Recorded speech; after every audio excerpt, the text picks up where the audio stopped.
Jenis-jenis distribusi frekuensi disusun oleh saya, Marcella Ramaulina, dari kelas 63 4B37. Distribusi frekuensi adalah susunan data yang dikelompokkan menurut kategori tertentu dalam sebuah tabel yang disertai frekuensi yang sesuai. Kalau tabel distribusi frekuensi adalah penyajian data statistika berbentuk kolom dan baris. Di dalamnya terdapat susunan data yang dikelompokkan menurut kategori tertentu. Selain itu, distribusi frekuensi adalah nilai-nilai variabel yang disusun berdasarkan waktu. Frekuensi suatu nilai adalah berapa kali nilai tersebut muncul dalam suatu data. Distribusi frekuensi adalah pola frekuensi suatu variabel. Ini adalah berapa kali setiap nilai yang mungkin dari suatu variabel muncul dalam kumpulan data. 4 jenis distribusi frekuensi. Pertama, distribusi frekuensi tidak dikelompokkan, berkelompok, relatif, dan kumulatif. Yang tidak dikelompokkan adalah jumlah pengamatan setiap nilai suatu variabel. Digunakan untuk distribusi frekuensi untuk variabel kategori. Sedangkan yang kedua, distribusi frekuensi berkelompok adalah banyaknya observasi pada setiap interval kelas suatu variabel.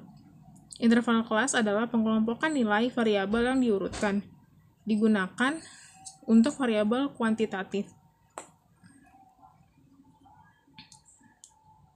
Distribusi frekuensi relatif adalah proporsi pengamatan setiap nilai atau interval kelas suatu variabel. Menggunakan distribusi frekuensi ini untuk semua jenis variabel. Jika Anda lebih tertarik membandingkan frekuensi daripada jumlah observasi sebenarnya. Terakhir, distribusi frekuensi kumulatif adalah jumlah frekuensi yang kurang dari atau sama dengan setiap nilai atau interval suatu kelas dalam variabel.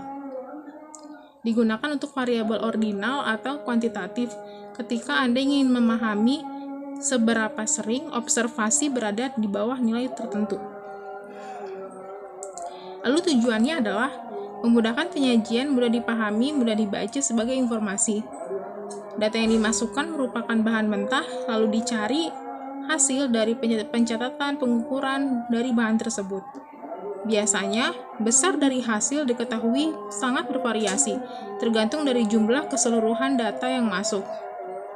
Selain itu, pengolahan bahan mentah perlu dilakukan lebih dulu sebelum mencari hasilnya.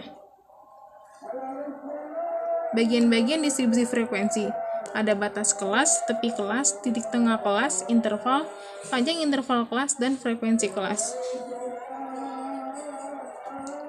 Jenis distribusi frekuensi terbagi menjadi 3. Ada distribusi frekuensi biasa, relatif, dan kumulatif. Contoh kasusnya adalah berikut ini adalah data tinggi badan dari mahasiswa Fakultas Ekonomi dan Bisnis Universitas WSI Pemuda. Distribusi frekuensinya adalah rumusnya R sama dengan X maksimal kurang X minimal.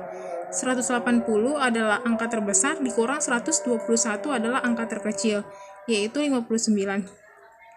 K-nya adalah rumusnya 1 tambah 3,322 log N.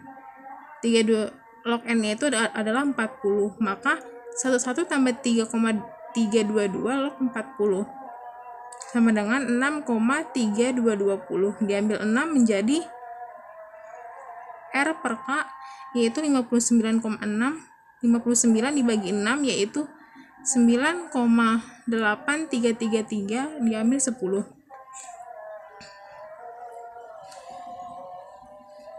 Itu saja presentasi dari saya. Jika Bapak ada saran dan masukan, dipersilakan. Terima kasih banyak.